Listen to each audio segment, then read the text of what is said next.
Today I am not in the garden, I am in the kitchen, and I am going to try to make my own turkey bone broth using these smoked turkey necks, which I got on sale because I guess no one buys them. And I am just following what I have learned from the University of YouTube of how to make this. So my understanding is you use some kind of meat on the bone mixed with some, I have onions, carrots, garlic, and herbs. And then normally on the internet they have celery, but I don't have celery. And they also add a splash of apple cider vinegar with the mother to help break it down. And then obviously water. So, and then they put it in their slow cooker. So let's get started and put it all together. Okay, so I have everything in the pot. So I'm just gonna add probably about a tablespoon.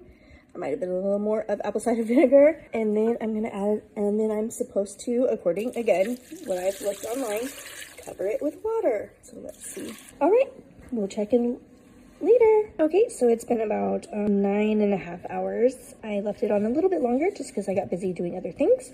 So let's check it out. All right, I'm not gonna lie, it kind of looks a little gross. But it smells amazing. And I can smell that smoky flavor since we use those smoked turkey necks. So now the next step is to strain all of this and make sure that we keep all of the good broth. So we're gonna do that next. All right, we just strained it. And now we have this gorgeous broth that we're gonna let cool completely, and then we will later freeze so we can use at a later time. All right guys, so I let my turkey broth cool down overnight just to make sure it was fully cool, and then I poured some of it into a little measuring cup to make it a little bit easier to pour. And I'm gonna pour it into the silicone muffin pan so it's easier to pop them out once they are frozen.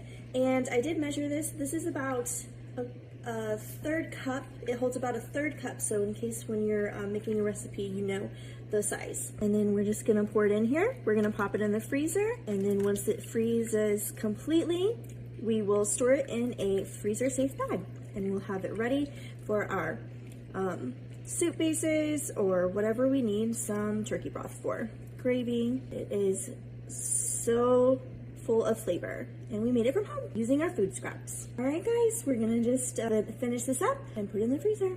All right guys, so our turkey broth has been freezing in our muffin containers, and they're so easy when you're using the silicone ones to pop out. And here you go. And I'm just gonna throw this in a Ziploc bag, and there we go. We're just gonna keep doing that until we're all done. And it made quite a bit. As you can see, I've actually already used a couple of them to make some gravy and to make my rice a little more nutritious and a little more flavorful. So be sure to try out and make your own bone broth using your scraps. All right, thanks guys for watching. Bye.